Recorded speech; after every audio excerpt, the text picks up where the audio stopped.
लखनऊ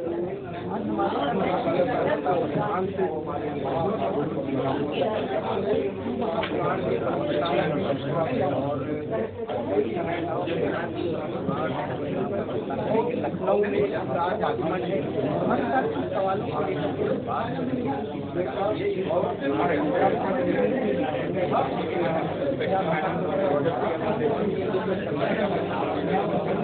छोटे से शब्द में कहें तो सत्यम शिव सुंदर, आप समझ गए शिव का महत्व क्या है।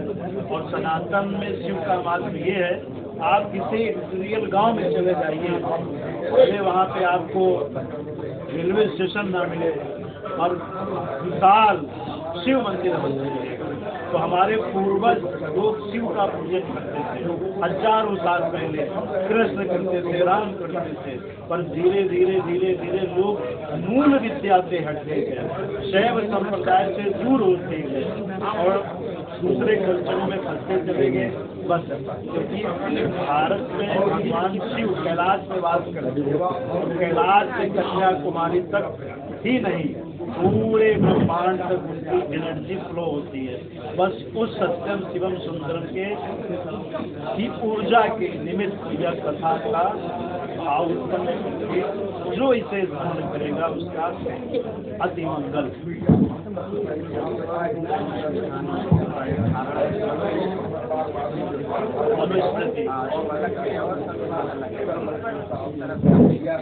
नहीं, आप देखिए जो चीजें 2000 साल पहले होती थी वो कुछ अब नहीं होती, जो अब कुछ होती है वो तब नहीं होगी। हमारे बुजुर्गों ने क्या किया, तुम्हारे बुजुर्गों ने क्या किया, ये आप पूछ के देखिए किसी से।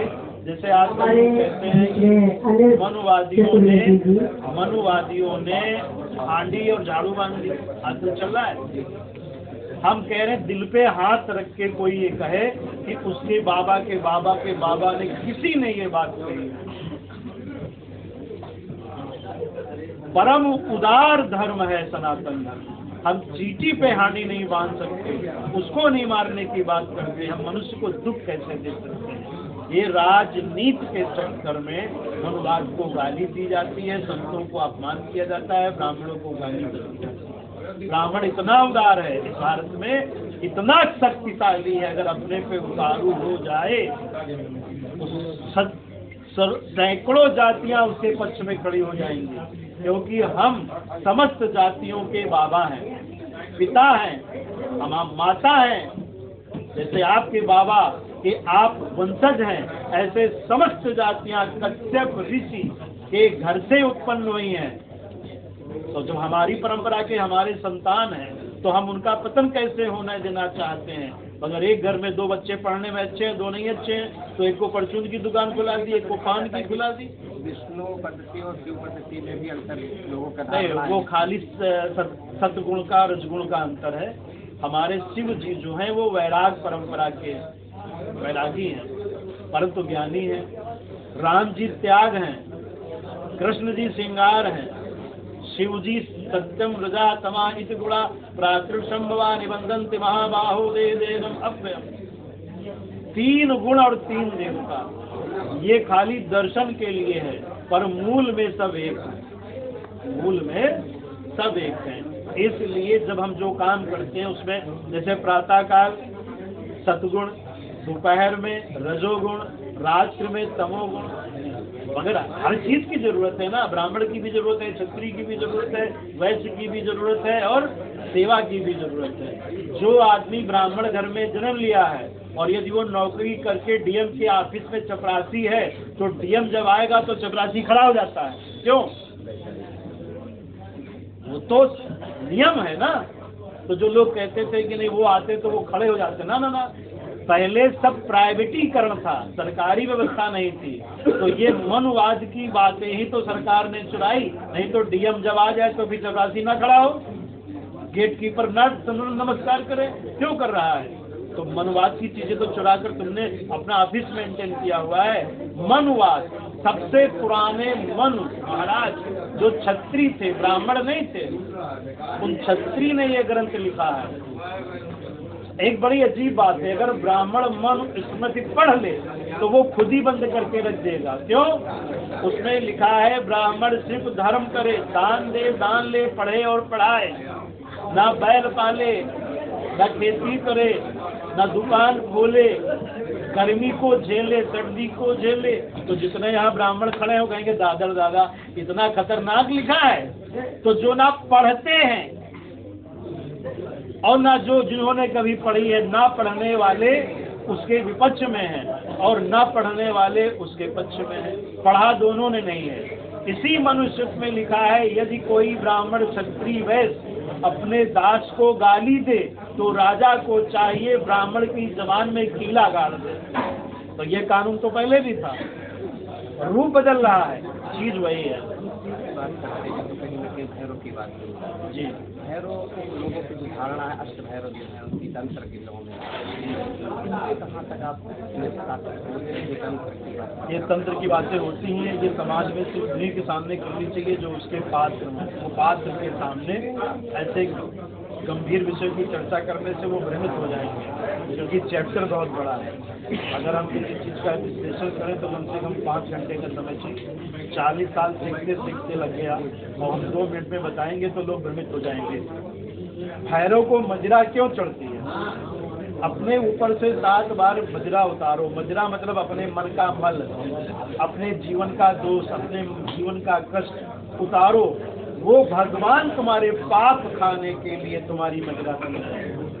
ब्राह्मण वैश्य क्षत्रिय भी अपने ऊपर से मजरा उतारे तो वो चढ़ा देती है नहीं, वो प्रसाद के रूप में जो पी रहे हैं वो वही पी सकते हैं जिन्होंने साधना करके भैरव सिद्ध किए हैं। ये आम जनमानस जो चढ़ा कर पीता है वो कहीं उचित। शिव ही हमारा विष, शिव ने विष ग्रहण किया सृष्टि को बचाने के लिए। काहे के लिए? बचाने के लिए। तो वो बचा रहे हैं आज तक। जरा सा भी बाहर डाल दें तो सब प्रलय नहीं हो जाएगा। तो भैरव उनके अंदर वो सिद्धि है कि वो ही खा सकते हैं, हम तुम नहीं खा सकते, हम आप नहीं खा सकते। कृष्ण ने जो युद्ध किया है, जैसे हमारी बहन यदुवंती है, जैसे कुछ लोग आजकल बोलते हैं हम यदु हैं, हम यदु हैं। यदुवंती बनने के लिए कृष्ण के गुण उत्पन्न करने पड़ेंगे। ब्राह्मण बनने के लिए ब्राह्मण के गुण उत्पन्न करने पड़ेंगे। नहीं कर पाओगे, शीतला के घर में हो जाओगे तो भी किसी काम की नहीं, दिवाली के घर हो जाओगे। मतलब हमारा जो सिद्धांत है वो कर्म आधारित है, ना कि जन्म आधारित है। कहीं कहीं जन्म से मेल किया जाता है। अगर अमरूद एक अच्छे पेड़ में जन्मा है मगर उसकी प्रोग्रेस सही नहीं हुई, उसमें कीड़ा लग गया, सड़ जाएगा, तो फिर नीचे हो जाएगा, फेंक दिया जाएगा तोड़ के। ऐसे ही और कोई वृक्ष ऐसा है जिसकी क्वालिटी कम अच्छी है मगर दवा ववा डालकर वो और अच्छा अमरूद निकल आए तो उसके मंडी में अच्छी कीमत मिलेगी कि नहीं मिलेगी? सरकारें जातिवाद फैलाती हैं वोट लेने के लिए। समाज में कहीं जातिवाद नहीं है। यहाँ कितनी जात के लोग खड़े हैं, सरदार जी खड़े हैं, हाँ? तो ये हमको देख रहे हैं, हम इनको देख रहे हैं, इनको देखते ही हमको गुरुद्वारा याद आ गया, हमको देखते इनको कुछ याद आ गया होगा। हमसे कितने सरदार मिलते हैं, मुसलमान मिलते हैं, सारी जाति हमारे साथ है। खाली ये मोबाइल जब उठाओ ना सुबह शाम, तब वहाँ पे मूर्ख लोग जिनको ज्ञान नहीं है वो एक दूसरे को गाली दे रहे हैं, क्योंकि हम अपने भाई को गाली दे रहे हैं। ये गलत है, नहीं होना चाहिए। इस पे सरकार को चाहिए, सरकार से हमारी मांग है, फोन में यदि कोई ब्राह्मण किसी दलित को गाली दे या दलित किसी ब्राह्मण को गाली दे या कोई यादव को गाली दे या यादव किसी, ऐसे सभी लोगों को तो फांसी की सजा देनी चाहिए, क्योंकि इसमें हत्या नहीं हो रही है, इसमें समाज का बहुत बड़ा जो प्रेम भाव है वो नष्ट हो रहा है। आपको अपनी कोई बात करनी है बिना किसी को गाली दिए आप कर सकते हैं, अगर गाली देके आप कुछ नहीं कर पाओगे, है ना? दूसरे के आसमान में थूकने से अपने मुंह में गिरता है। इसलिए धर्म सबको जोड़ता है और राजनीति सबको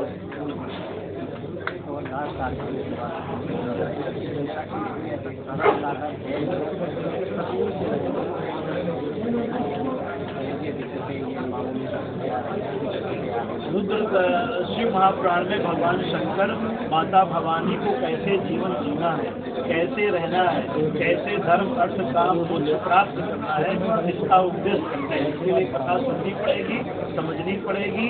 यज्ञ में अपने दुख को नष्ट करने के लिए आहुति डालनी पड़ेगी। कर्म करेंगे तभी फल मिलेगा। चंद्रमा भगवान हर हर महादेव की